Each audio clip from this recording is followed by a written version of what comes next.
Coming up on this edition of LaborVision, President of CWA 4319, Erika White.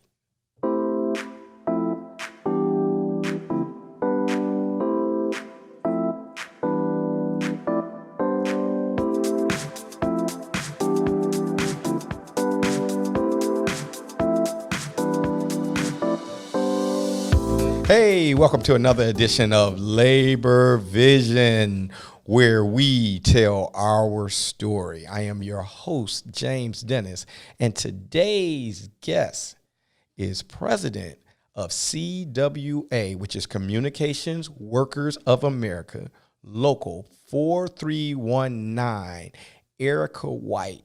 And she's also on the executive board of CWA International. Erika, what's happening? What's happening? I like you put the S on it in the communications workers. So unlike stores where people add S's, you don't want to add an S there. You definitely want to add an S in the communications. Absolutely. I love it. How you doing today? I'm excited to be here. Thank you for having me. Hey, I'm excited that we are here in beautiful Toledo doing this podcast. Oh, and before I forget, please do not forget to subscribe, follow, and like the podcast. Please, please. Erika, we are here to talk about something that's really, really important. And a lot of people look at the unemployment rate. And if it's like 3%, it's like, yeah, we get it's excited, 3%. right? Yeah, we get excited. But it's this thing called underemployment. Yes. Which means the unemployment rate can be 3%. But if we only got $10 an hour jobs out there, that's where we get into the unemployment. Talk to our folks. What's going on with underemployment? Right. So, like you were saying, the most common term is unemployment. So you see those numbers a lot of times. They'll tie them into the president's approval rating, or they'll make them political. But we're talking people here. So when we really get into looking at unemployment, we have to look at, when those numbers are down, how many of those spaces are taken up by more than one person? So that's when we get into underemployment. So yes, the unemployment numbers are low, but at the same time, does that mean that Jimmy then, to support his family, he's working a $10 hour job here, a $12 hour job here, that he's working 2 jobs? So of course, you're driving down your unemployment rate. So the numbers are lying here. It looks really good on paper. Right. But if we really went in there and saw how many people are making up the numbers for unemployment, then we have to address the issue with underemployment. Got you.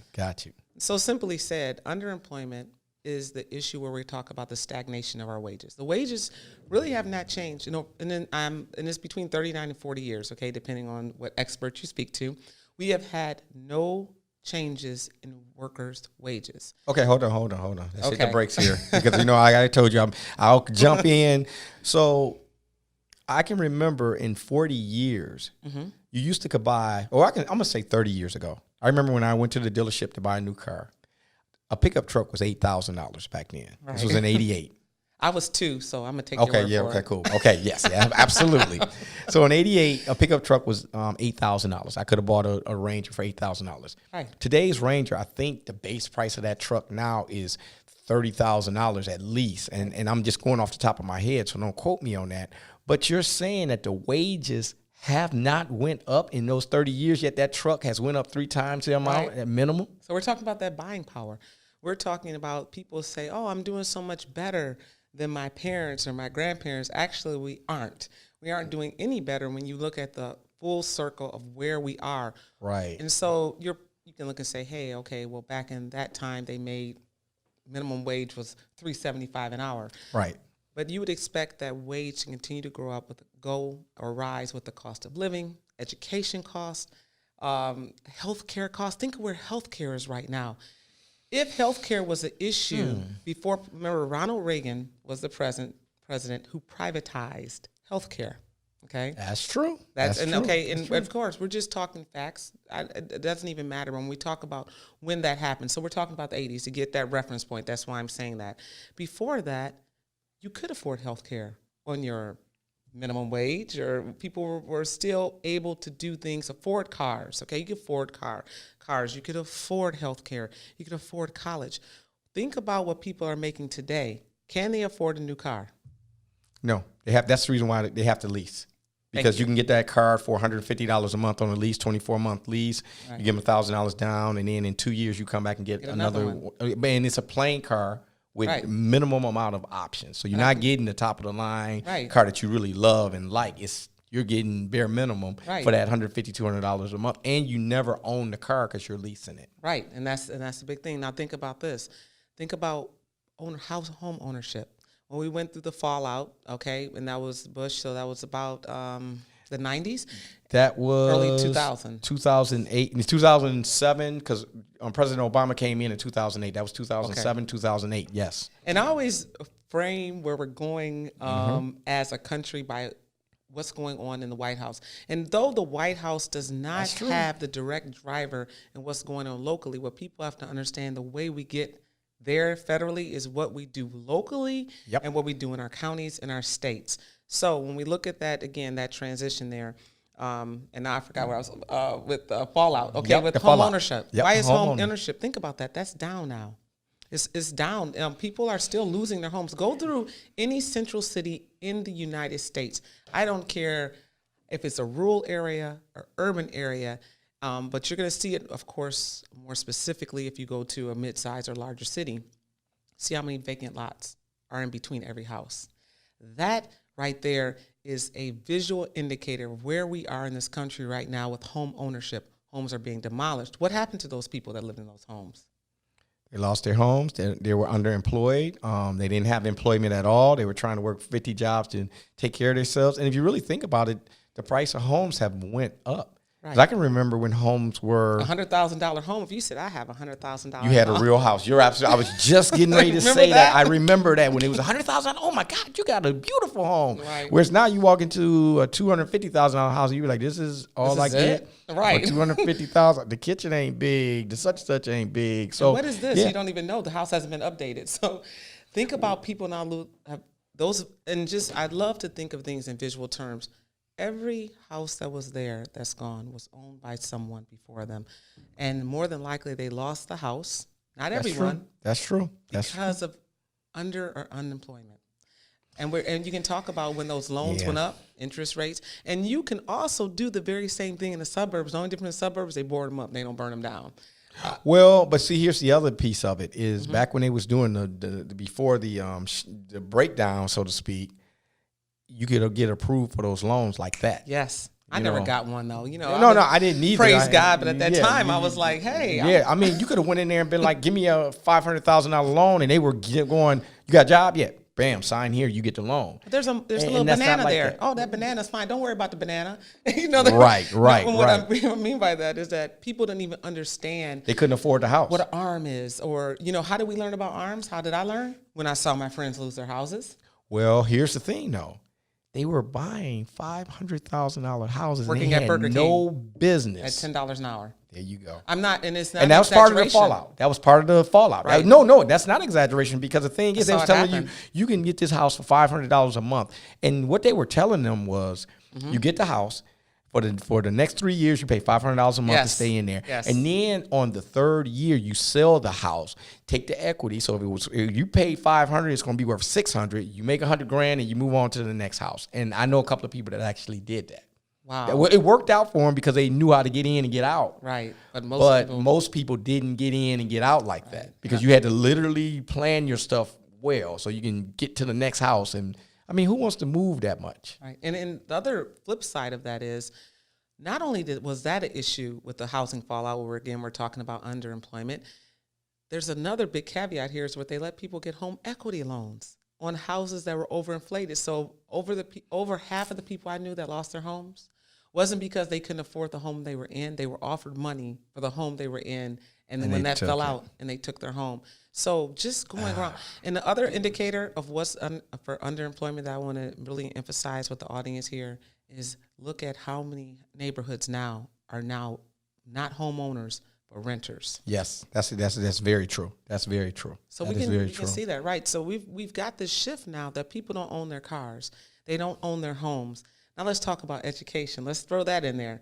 I know this is a whole nother thing, but we've got people graduating with bachelor and master's degrees that even if they got that income, again, with stagnant wages here, even if they make $40,000 a year out of college, how much of that per month is going to paying for that college degree, which normally is more than what they're earning getting out of college. I'm being very generous for $40,000 a year. Most people are getting out with a social work degree. I mean, people that are doing the real work in our community, that are going out here helping people, you know, even they're underemployed. Right. Right. There you go. They're underemployed. Thank you. So don't just think of the factory worker. Don't just think of the person that works at McDonald's. You need to look at the people that are coming out with college degrees that are working at Enterprise Rent-A-Car. Yes. That are working McDonald's. There are degreed people in here. So don't think everyone out there working at the jobs that people are like, oh, I would never work there. They have degrees. Ask them. Talk to people. Master degrees. Thank you. PhDs. I mean, you will be surprised. And then here's the other factor, is they're coming out of school with all this debt. Yes. So now they got $250,000 worth of debt. Right. And keep in mind, there's no house behind it. No. There's no car behind it. Not that I would want a car behind it, but I'm just saying you owe them $250 exactly just for the education. So now you got to figure out how you're going to do what you do. I have a family member of mine that went to school, got a degree, and she ended up working in another field that she did not need a degree for because she's making more money doing that than she did if she had to went into the field that she went to school for. You want to hear something funny? This is very funny. I was on social media a couple of days ago, and someone up there, they put up their degree. This is very funny. They were like, you can buy this degree on eBay. I paid $60,000 for it. I'll sell it to you for $40,000. It was hilarious, but doesn't that bring up an issue that we have people right now that have degrees? Because what do we tell people? If you want to have social and economic mobility, you become more educated. Right. But the education basis has outgrown the wages. So therefore, you have people graduating with degrees that are not able to have a job that equals the wage in which they went to school to earn that wage. Right. So what happens? People are getting done. They're like, well, can I just sell this? And I wish there was, because I buy a couple of those degrees just to have. You know what I'm saying? I want a discount degree. Yeah. And then, you know, now you got the online classes that people are taking because that's the big thing now because it's cheaper than going to a university, sitting in the classroom. I take online classes. Yeah. So, you know, and that's a good thing. Right. But then you still get into the underemployment. Again, the unemployment rate is low, but underemployment is the jobs that's out there aren't paying. Right, and that's why the underemployment rate is low, because you have more people working multiple jobs to make things happen. Now, and just think about this, a family, let's just say a family of four, mom, dad, 2 kids. Right. Mom and dad each got 2 jobs, or at least between them, they have 3 to 4 jobs. Right. Guess who's else working? The kids. So you've got, of course, you think in that one family, let's say they have 2 teenagers, mom and dad, you have, let's say 4, you have 6 jobs. Of course, the unemployment rate is low. Yeah. And underemployment is up. You got 6 people in that house bringing together to make everything come together in a household. That a house that they don't even own, that they're renting. You know what else contributes to the underemployment? And this is just me talking off the top of my head. Okay. So you got Uber and Lyft. Yes. Because that's part of the underemployment because those people are subsidizing their employment. Yes. Yes. They're subsidizing their employment. And then you also have Amazon and even possible eBay. E-bites. Don't forget e-bites. Oh yeah, e-bites. You're right. Grubhub and all that. Yes. Right. And so here's the thing. With those things, it makes it where instead of being able to go into a brick and mortar store. Right. You're ordering offline, and then you got all these people working on this assembly line to get these orders out, and they're making, X amount of dollars. Actually, I think Amazon just started paying their people, $15 an hour. Yeah, they just started doing it. And how did that happen? Because of pressure. They didn't just say, hey, we just want to pay people $15 an hour.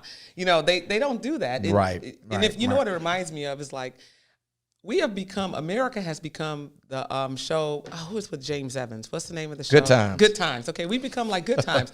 We're James Evans every day. Man, I got to get a job. The culture of over half of Americans here is we look like Good Times. We're trying to make ends meet in a place that we don't even know how to make that happen. There is nothing making them come together. We're just struggling and trying to survive, and we're not living.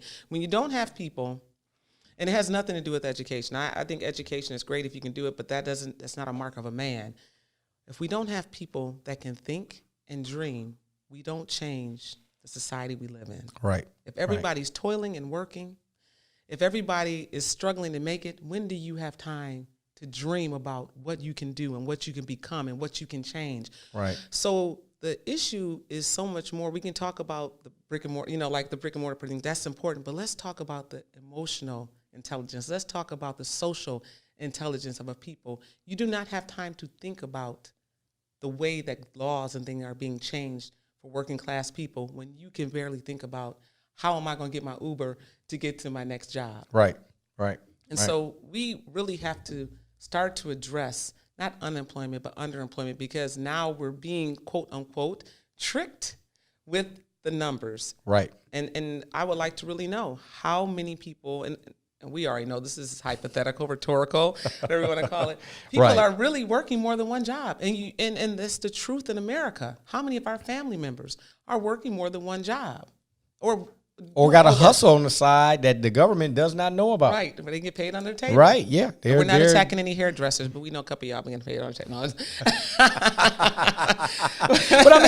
But here's the bad part is when they don't make enough, when people don't make enough to survive, they are going to survive.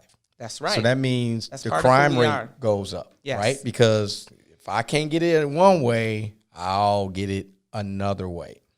So that also contributes to this whole underemployment piece. Is our crime rate goes up, and you know what? It just seems like. And then you said something that was really interesting. When we look at how laws are made and how votes are made in Congress and in the Senate and the House and what gets passed, a lot of people don't understand that a lot of these bills are strictly against them, against their best interest. I guess that's the best way I can say it. So in other words, I'm voting on something that I'm thinking, oh, this is going to benefit me. But at the end of the day, it's not benefiting you. Right. And this propaganda that the TV and the media, and this is the reason why we have this LaborVision podcast, is to get the truth out there to say, hey, unbiasedly, this is your life. Right. And this is what you need. A lot of people, I'll never forget, I had one woman that we was talking about the Affordable Health Care Act. And she said, yeah, I don't like the fact that welfare people get free insurance. No, she said that this was a well-educated woman. Went away under Bill Clinton. That when he was in office, there's no such thing as TANF. So always crack heads with that, please. There's no such thing as welfare anymore. Yeah, right. So she goes, So she goes, I'm tired of these. And this is how she talked. And I said, okay. I said, do you realize that everybody pays for the Affordable Health Care Act? Yes, and she totally goes, what are you talking about? I said, it's subsidized. So it's like if I only make $10 an hour, at the time, that's how it was set up. You only make $10 an hour, this is what you pay. If I make $100,000, this is what I pay. And she was like, I said, no, go home and look it up. The next day she came back in, she said, you know what? Me and my husband didn't know. We've been voting against this thing. And I said, let me ask you something. What about your daughter that's in college? She's still on your insurance, right? She goes, yeah, Affordable Health Care Act. She didn't know this. So she's going for the propaganda of, oh, no, we got to get rid of it. This is costing us too much. She's into that. And it's just like, no, you're not paying attention to what's going on. So when you were underemployed, we don't pay attention to what's going on around us. We get caught in our feelings. And we get caught in our feelings. They're like, look at this, look at this. And then we just say, oh, I'm gonna vote that, or I'm gonna be a Republican, I'm gonna be a Democrat. We really need to dig down and find out, because we can say both parts. I mean, look at both. Under Bill Clinton, he was the one that brought in NAFTA, and he got rid of welfare and then came up with TANF. But then we can go under other presidents and we can look at Ronald Reagan. Why are healthcare costs so high? Because he privatized healthcare. Well, let me throw something in. Let me throw something in that's more even current. Okay. So I like those. But we got so here's the thing. You got Ronald Reagan and Nixon brought about clean air bills. They were Republicans. So this is why this isn't a nonpartisan situation. People quit getting hung up on that. Exactly. They do. So now we got a president in here that's of the same party that wants to get rid of the clean air bill and go putting stuff on the table that's against the father. And, Nixon and Reagan were like real Republicans. Yep. I want y'all to people need to sit down and really, really think about that. Everything that come out of the Republican Party ain't Republican, and everything that come out of the Democrat party ain't democratic. And you know what comes out of there is based upon money, Yep. whatever the flavor is of that time. And that's why we really have to encourage, as working class people, I get it, we don't have the money, but we have the momentum to come together and say, we're still constituents in this country. Our voices matter. Right. We have a right to feed our family. And so when you were talking about that, so when we're talking about all the parts of underemployment, you know, housing and renting and cars and education and emotional intelligence and all this, well, let's get into those tax laws. So now, okay, so you're making, you and your family, you got 4 to 6 jobs between y'all, all right? Right. And now here comes those tax laws that changed just recently. Now, this is where underemployment is going to hit even those who are organized workers, whether you think, hey, I'm out in Silicon Valley, I'm making all this money. Let me tell you, unless you're in the top 1%, and it's been proven this is not just propaganda. Look at what you paid last year, what you owed in taxes to the year before. Now, this year, watch what happens. So even the amount of money I'm telling you can keep, that is yours, the government's coming in and taking more, and that continues to add into underemployment and what people have, how much money. So when you're looking at underemployment, you're looking at how much money is in our, you know, we can say in your city, in your county, just circulating, and from how many hands. If people don't, if they're underemployed, not only do wages become stagnant, people become stagnant, growth becomes stagnant. So that's why you were saying, why is it that we like cheap stuff in America and we don't really support American workers? Because we can't afford to. How do we change that? We have to go again and bring some of those jobs back to America. And that's just one, you know, people bring the jobs back to America. Okay, that's just one part of it.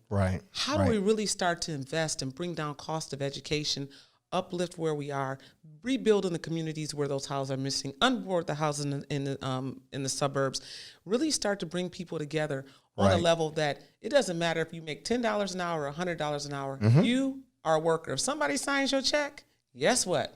You're an American worker. You're labor. You're That's labor. Right. Labor. Somebody LaborVision, right? That's right. You're labor.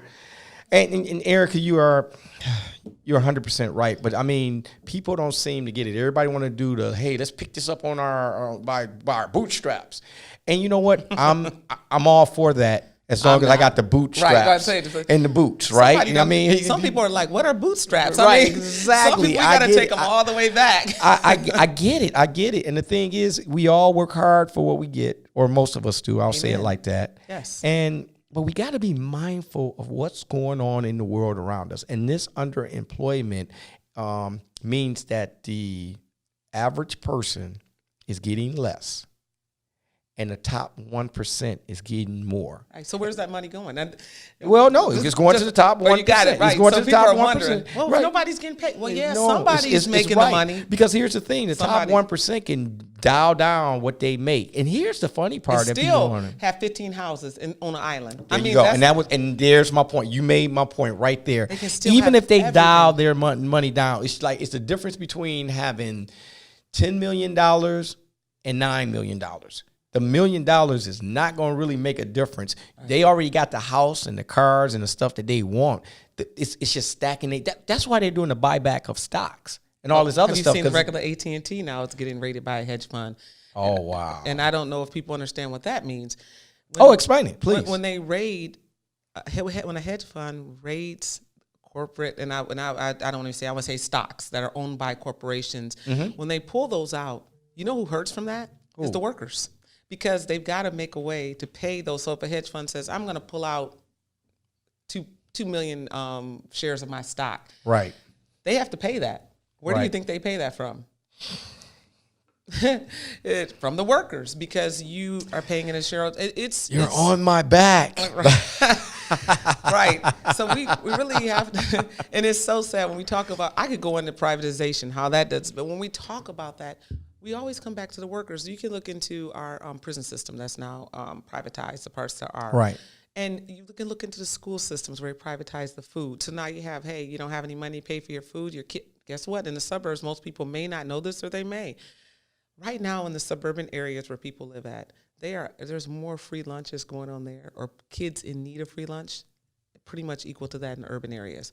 Because the people living there because of underemployment cannot. So they're now, this is why, and this is funny, but it's not. the kids in the central city, when they didn't have money for lunch, it was all right to give them a cheese sandwich. But not even a sandwich, but a sandwich.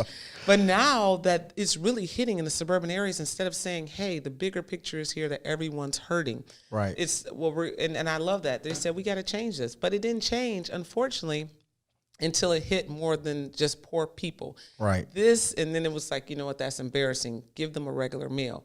But it's because it was subsidized. The schools are saying, hey, not subsidized. That is not being subsidized, same as being privatized. We have a lot of things going on here. But when it hits everyone, instead of making this division, we need to make solidarity. We need to bring it together. Everyone is hurting. When we look at healthcare, everyone's hurting. We're going back to the prisons. If I want to, as a CEO of my prison, Okay. I want to make $1 million more. What do I cut? Well, they're just prisoners. They probably. I'm just going to cut this food. I'm going to pull out a guard. You're making the rest of the people that work there, putting them more at risk for violence against inmates. You're putting the inmates more at risk because they need protection also from other inmates. Now the food, now you've got people hustling. You've got drugs coming in. Yep. In fact, we have a whole podcast where we have, those are Ask Me workers in those prisons, and they talk about that. Okay. Yeah, so that's another whole nother podcast. But I'm not going to take it there. But the thing is, you're absolutely right with this underemployment. It puts people in a different class bracket, right? Because now you're working and you're not able to raise your family properly because your kids is now sitting at home by themselves. Letting the TV raise them. I can remember. Grubhub come deliver food. Hey, ask your daughter, Grubhub gonna be there. Well, yeah, that. But you know what the thing is like when I was growing up, my mom was home. Yes. My father worked, and he worked for GM. Yep. And she was always there to know what I was doing. Now, with everybody working all these jobs, you don't know what your kid is at home doing. Well, they're vaping now. Yeah, that's a whole nother issue. But what you're bringing up is a whole nother issue. Yeah, that's the family dynamics is being destroyed. It's bleeding over when parents aren't home, when people aren't being educated, when you can't go to work every day and know that you can afford a home or a car or to send your kids to college or health care. Or let them be in a soccer league or ballet or swimming. Or you got another job. Right. You got to go, we can't do that because it's between you going to swimming and us keeping a roof over our head. Right. That's all part of that underemployment. Yes. And this is not the country. And whether we were part of that vision or not, we have all included ourselves, and we were allowed to inject ourselves into that American dream, which says all men have the right to pursue happiness. And I know I'm saying that a little off. No. You're good. But I just like the happiness part. Here's something that I want to just throw out there is, with UAW being on strike at this point in time in our lives, one of the things that they're on strike for is the temporary workers. Because remember, when you're a temporary worker, you get your health care is diminished. Right. Your benefits is diminished, and they're like, look, some of these people, and I talked to one guy that told me he was there 12 years. He's been a temporary worker. So 12 years? He's been getting laid off. Because remember, if you go, get laid off, and then you come back, you're a temporary worker, and then you get laid off, and then you come back. Some kind of way, the way they have bounced him around, it's 12 years. And UAW is going, no. After 12 years, he knows the job. Why isn't he? Well, yeah. So, but UAW, that's one of the sticking points that they're fighting about. And I just heard that. I didn't hear that from an official. I heard that on the line, just talking to different people, that the temporary workers' future jobs, which is what CWA did with AT&T, and we're still fighting for that, is future jobs. Future jobs is very important because my kid need to be working somewhere or doing something, making some type of money in the future when I'm dead and gone. Right. Now, if we just make everything robotic and, hey, there's no jobs here to be seen, what is our children and their children We're not making them robotic. We're not. We're contracting out to the cheapest labor that we can find. So hence, that robotic thing. Underemployment again. Underemployment, big letters. Do you see a robot coming in to do your job, or do you see underemployment, employment. So you're making... What was that? Was that another thing? I love it. That's a sound effect. I was like, how are you doing that? Yeah, I do like that. Got my gum tissue showing. That was pretty funny. I like that. I was like, where's it come from? But right, you're talking about, it just gets to being, I think about that like you think about, so I'm just going to give an explanation or give like a quick visual, not explanation, but think of Costco, okay? They're not Cashier at Costco makes about $20 an hour. Okay, we're talking about prevailing wage. That's one thing that we know that unions allow to spread through all of labor is prevailing wage. If you still have it, if you're not, we do not have it anymore. It's gone. But I'm glad you brought that up. So let's let our listeners know what prevailing wage is. Y'all can come to Toledo. We got prevailing wage. Okay, so Erika, tell them what prevailing wage is, because Michigan does not have it as of right now. Because you guys are right to work right now. We're right to work, and they just got rid of prevailing wage was still in effect, and that's when everybody gets paid basically the same wage for the same job. Right. So even if you're a non-union contractor, you get paid the same wage as that union contractor gets paid. I'm making 20. You should be making somewhere around, maybe it's 18, maybe it's 20, but most of the time it's really close. It's just right there. What's been happening in other states, not in the state of Michigan yet, because it hasn't really came to a head there. In other states, the contractor that's non-union, they've cut their pay in half because they don't have prevailing wage. Right. And then what they're doing is they're getting organized. So those unions are actually growing in those places. So taking away prevailing wage for them was a plus because that made more union members. Right. And then that means everybody gets to get the wages. Why isn't Costco unionized? And why are we always after why are they always after Walmart? Because it's not because and Costco is a great, like if I had lost my job there, I'll go. Costco's my spot. I ain't gonna lie to you. That's my spot. Go in there and talk to someone at Costco and talk to someone at Walmart. If you talk to a worker at the door, at Costco, do you know that they include their health care? Like they can go get a prescription for $8. They get their glasses. Do you also know that the CEO of Costco, and I can't remember what year he did this. He was getting a bonus. Mm-hmm. And he was like, you know what? Just give me a little bit of my bonus and spread it around to my employees. Come on, that is so. Did you see the picture he took? And when you were talking about that, I remember it was in a I don't know if it was Newsweek or something. Because no other CEOs is spreading their bonuses around. And keep in mind, if somebody gets, think about this, $1 million spread across 100,000 employees. Right. He showed that when he showed what he the great visual. I know I keep saying it, but I love visuals. Okay. Yeah. No. Go. The visual he gave, he showed his home he owned, his vacation home, and he showed like his 3 or 4 cars, and he was like, "I'm great. I don't need it." He was like, "This is great. I'm fine. I'm living great." And he showed that, and I was like, probably other CEOs like I can think of are like, "Man, that's nothing." But he said, "I have enough. I want to make sure that I keep workers." When you go into Costco, I guarantee the same person standing at the door 2 or 3 years from now, staying at the door. When they bring in their temporary workers, they make them full-time workers. You know where they all start at? Where? I love it. It's just the union mentality. The worker, they have to push those carts. So everybody you've seen, you'll see older people, younger people. I had the job of pushing the carts back when I was in high school at Randazzo's Fruit Market in Detroit. It's hard work, but you know what you have a goal Well, really, it was mindless work. Oh, it really wasn't hard. It was just mindless. It's like, I'm tired of pushing these carts. I was trying to give the cart pusher some. Like, no. It's really, for me, it was mindless. It was like I'm pushing these carts around. And but just you like, know why they do that? Because you understand what it takes to get there to be a cashier and make $20 an hour. And I love that principle at Costco. That is good. Yeah, so you go through the ranks. You're going through the ranks, and they're going to promote within. You go to Walmart, I can. Not that I ever hardly go into Walmart. I have been drug in there. When you're desperate, there's one everywhere. You can ever find. You go in there. I'm good on that, but go ahead. The same people will not be there. High turnover. You talk to people, high turnover. They're afraid of their jobs. I've had friends that work there. Were there 2 years, came in, the new boss didn't like them there. And it's not, when we talk about a union environment, the union environment doesn't mean the union has to be there, because you can look at places like Costco, they get it. But so when we're talking about why is that attack? Because Costco believes in prevailing wage in Toledo, Ohio. Their cashiers make the same as our cashiers with almost or close to it, United Food and Commercial Workers. Okay, cool. At Meyer with no S. Kroger, no S. Communication workers, all S's. I just like, that's my little pun. That's my pet peeve. S's like where they don't belong, and R's where they don't belong either. Right. But you look at that. So why people are like, you're always attacking Walmart. Why is that? We aren't attacking Walmart. We're attacking the underemployment that they provide. They tear down communities, because a person that works at Costco that's making $20 an hour now will take that money and go over spend this money at this private, a small business owner. And he's going back, he's going to vote. He's going to have time to be educated. He's going to have time to play for his kids. He's going to feel that he has worth. a person like Walmart, that in person, because corporations are people. So did you say that correctly? No, I don't agree. I do not agree. Well, the Supreme Court said it is. Everybody that knows my code knows what I do not agree. So my boy Walmart, they're not doing that. They are stagnating wages, and then at the same time, high turnover.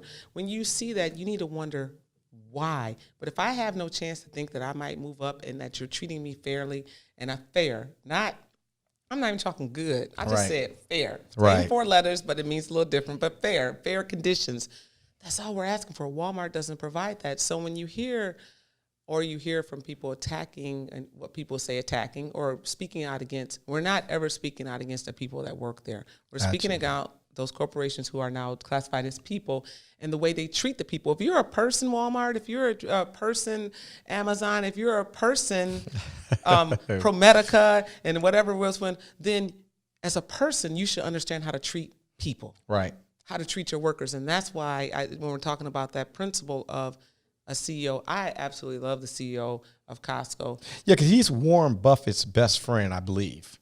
And here's the thing, and we're gonna get ready to wrap this up. I know but we're talking. Yeah, we can go all day on planting this. Seeds all over the place today. But here's the thing, the bottom line is, as human beings, and the scriptures speak to this, we should consider one another, and that's not what's being done today. And this is why we have underemployment, because we are not considering one another. It's all about what I get and how much more I can make over you, and what level. So you're subservient, and it's the thing. Exactly. How do I make you subservient to me in all places? When we talk unemployment, you're right. What are the 2 greatest commandments? There's only 2. People talk about, the tablets Moses brought down. No, there are 2. Love God above all else, and love your neighbor as you love yourself. And love, in that sense, is not an emotional state. It is a commitment that says, no matter where I am and who I am, I can do better. I can help better. I can do more. So love is not this thing. So when I was saying corporations are people, then act like people. Love the people that are making you successful. All right. I mean, and that's where we're at. Or consider one another, right? Amen. That's what it's all about. Hey, Erika, as always, thank you. We really appreciate this. My question to you is, will you come back to LaborVision and do another podcast with us? I hope so. I think I am excited to be here. Like, I know we skimmed over a lot just to get people excited about thinking outside the box. Right. And make sure you tell your members to, follow this, share this. Yes, we're going to do all the stuff that we do, right? And I'm going to get a copy of this so I can get this out, right? Yes, you are. Yes, you are. You're going to get a copy of this. So that is our show for LaborVision. And I'll be back. All right, with Erika White, which is the president of CWA 4319. Thanks again for coming on here. And please remember to subscribe and follow. Thank you very much, and have a good day.